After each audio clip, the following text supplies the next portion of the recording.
নমস্কার, আমি সুরঞ্জন। আপনারা দেখছেন ম্যাক্স টিভি। ইতিমধ্যে সাউথ আফ্রিকা এবং ইন্ডিয়ার মধ্যে যে টি-20 সিরিজ সেটা শেষ হয়ে গিয়েছে এবং ভারত, আমার যে বিগত ভিডিও ছিল সেই ভিডিওতে যে বক্তব্য আমি রেখেছিলাম সেটাই সঠিক হয়েছে। ভারত কিন্তু সিরিজে 1-1 করে ফিরত চলে এসছে।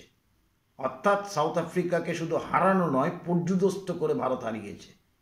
106 রানে সাউথ আফ্রিকা পরাজিত হয়েছে।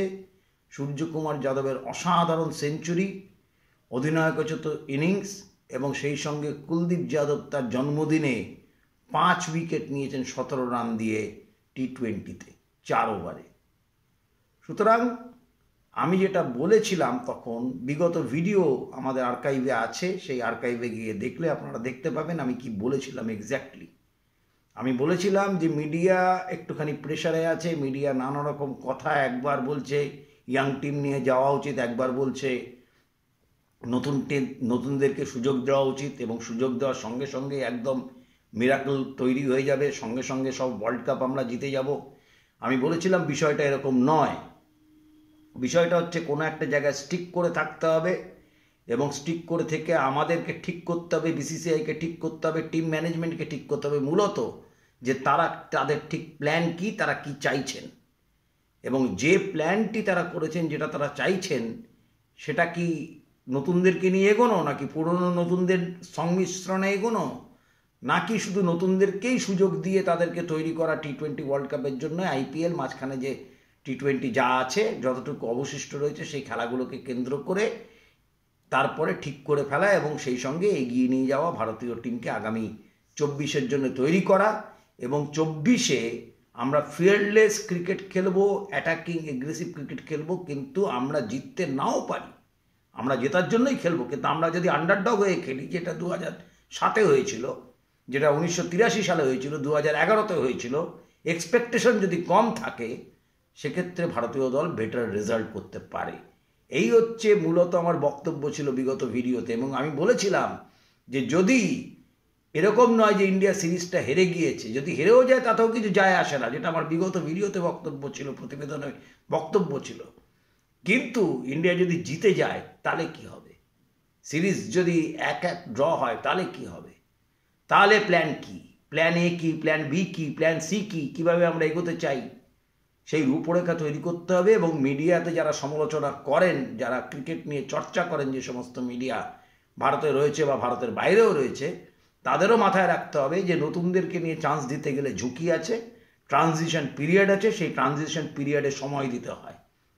চিরকাল রোহিত শর্মা খেলবে না, চিরকাল বিরাট কোহলি খেলবে না, চিরকাল জসপ্রীত বুমরা খেলবে না। জসপ্রীত বুমরার এখনও যথেষ্ট সময় আছে খেলার, কিন্তু যদি ইঞ্জুরির জন্য জসপ্রীত বুমরা প্রায় 1.5 বছর ক্রিকেটই খেলতে পারেনি।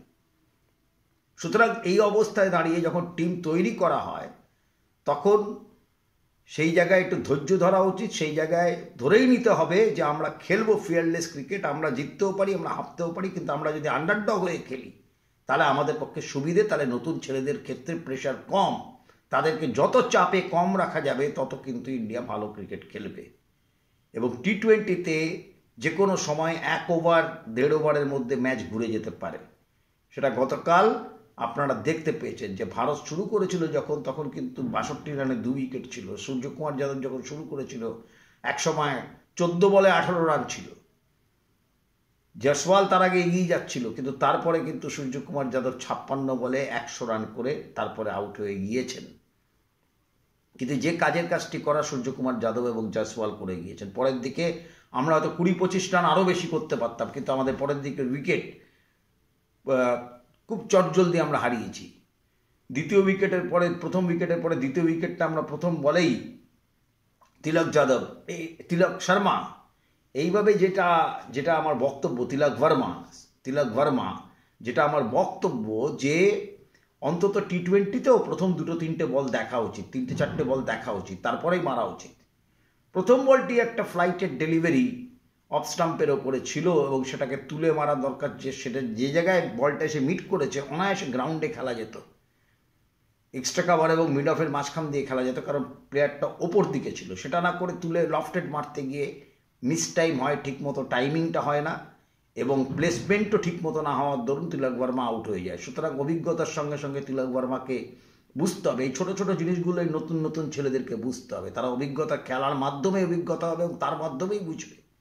এবং সেই জন্যে তো কালকে যেটা ঘটলো সেটা হচ্ছে ভারতীয় দল কিন্তু পর্যুদস্ত করে সাউথ আফ্রিকাকে হারিয়েছে। সাউথ আফ্রিকার ফুল স্ট্রেংথ টিম, তারাও অনেক নতুনদেরকে চান্স দিয়েছে, তারাও নতুন করে টিম তৈরি করছে, কিন্তু তাদের হারার ভয়টা সেই অর্থে নেই। অ্যাডান মাকরাম ছাড়া কালকে দেখুন ইয়ানসেন খেলেননি, মার্কো ইয়ানসেন খেলেননি, লুঙ্গিনগিরি তার চোট আছে সেও খেলেনি, কাগিজো রাবাডা নেই, খেলেনি। কাগিজো রাবাডাকে একদম টেস্টের জন্য রাখা হয়েছে। ওয়ান ডেতে তাকে দেখা যেতে পারে, টেস্টের জন্য রাখা হয়েছে। সুতরাং সাউথ আফ্রিকাও কিন্তু ডিফারেন্ট টিম তৈরি করার চেষ্টা করছে। অ্যাডান মাকরাম ছিল, ডেভিড মিলার ছিল, বাকি সব কিন্তু নতুন প্লেয়ারদেরকে নিয়ে সাউথ আফ্রিকা নেমেছিল। কিন্তু নতুন প্লেয়ারদেরকে নামলেও তাদের ফুল স্ট্রেংথ নিয়ে তারা নেমেছে। এইটাই তাদের ফরম্যাট, তারা এইভাবেই তৈরি করতে চাইছে। সুতরাং তাদের থেকে শিক্ষা নিয়ে আমাদেরকেও করা উচিত যে আমরা যদি নতুন এবং অভিজ্ঞদের মাঝখানে রেখে খেলার চেষ্টা করি তাহলে সেই টিমের ব্যালেন্স কী হবে, আর যদি নতুনদের নিয়ে খেলার চেষ্টা করি তাহলে সেই টিমের ব্যালেন্স কী হবে। গতকালও কিন্তু ঈশান কিশন খেলেননি, গতকালও কিন্তু ঋতুরাজ গায়কোয়াড় খেলেননি এবং শ্রেয়স আইয়ারও খেলেননি। সুতরাং একদম নতুন টিম নিয়ে অসাধারণ জয় পর্যুদস্ত করে সাউথ আফ্রিকার মাঠে আমরা কিন্তু সিরিজ হারিনি, যেটা আমরা এক্সপেক্ট করছিলাম যে হেরে যেতে পারি। অনেক মিডিয়ায় দেখছিলাম হতাশা, মানে একবার আমরা নতুনদেরকে নিয়ে এগোবো, একবার পুরনোদেরকে নিয়ে ফিরিয়ে নিয়ে আসবো, পুরনোদেরকে ব্যালেন্স করব, নতুনদের এই যে সংশয়ের কিছু নেই। এই ডিসিশনটাই বিসিসিআই এবং ম্যানেজমেন্টকে নিতে হবে, যেটা আমি বিগত ভিডিওতে বলেছিলাম এবং অদ্ভুতভাবে সেটা কিন্তু সত্যি হয়েছে। ভারত কিন্তু সিরিজ 1-1 সমতা ফিরিয়ে নিয়ে এসে সিরিজ ড্র রেখেছে এবং টি20 সিরিজ আমরা হারলাম না। সুতরাং আমাদের বাড়তি মনোবল যোগাবে ওয়ানডে টিম শুধু একদমই আলাদা। ওয়ানডে টিমে কে এল রাহুলকে অধিনায় করতে দেখা যাবে। রবি বিষ্ণুইকে আমরা কিন্তু খেলাইনি, কিন্তু কুলদীপ যাদব তার 29তম জন্মদিনে 5 উইকেট 17 রান এবং সূর্যকুমার যাদবের 100 রান 56 বলে, এবং সূর্যকুমার যাদব বিশ্ব রেকর্ডের অধিকারী হয়েছেন।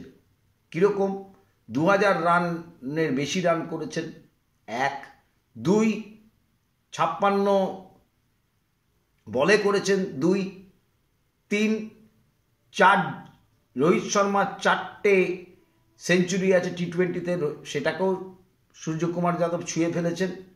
আর 1064 বলে, কম বল খেলে কিন্তু এই 2000 রান ক্রস করেছেন সূর্যকুমার যাদব। সুতরাং সব মিলিয়ে একটা অসাধারণ। কালকে সূর্যকুমার যাদবের অ্যাঙ্কলে চোট লাগে, সূর্যকুমার যাদব বাইরে চলে যান, তারপর রবীন্দ্র জাদেজা অধিনায়কত্ব করেন এবং যথেষ্ট বুদ্ধিমত্তার সঙ্গে অধিনায়কত্ব করে তিনি কিন্তু ম্যাচটাকে বার করে নিয়ে আসেন। সাউথ আফ্রিকা ক্লুলেস ছিল এগেনস্ট স্পিন, না তারা রবীন্দ্র জাদেজাকে ঠিকমতো খেলতে পেরেছেন আর কুলদীপ যাদবকে তো খেলতেই পারেননি। সুতরাং এটা কিন্তু অশনি সংকেত টেস্টের জন্যে। টেস্টে কুলদীপ যাদবকে অতি অবশ্যই ইন্ডিয়া টিমে খেলানো উচিত এবং টেস্ট টিমের ফরম্যাটটা একদমই চেঞ্জ হয়ে যাবে। এবং আমি বলেছিলাম যে সিরাজ হয়তো অফ ফর্মে আছে, গতকাল দেখুন সিরাজ অসাধারণ বল করেছে, উইকেট পায়নি সেটা ডিফারেন্ট ইস্যু, কিন্তু অসাধারণ বল করেছে সিরাজ। সুতরাং এত হতাশার কিছু নেই, যেটা আমি গত প্রতিবেদনে বলেছিলাম তার প্রতিফলন ঘটেছে গতকালকের ম্যাচে এবং আমরা টি20 সিরিজ সমতায় ফিরে এসে 1-1 ড্র করেছি। এবার হচ্ছে ওয়ানডে সিরিজের দিকে আমাদের নজর থাকবে। আর আপনাদের যদি এই প্রতিবেদনটি ভালো লেগে থাকে তাহলে আপনারা শেয়ার করবেন, লাইক করবেন, কমেন্টস করবেন এবং চ্যানেলটিকে অতি অবশ্যই সাবস্ক্রাইব করবেন।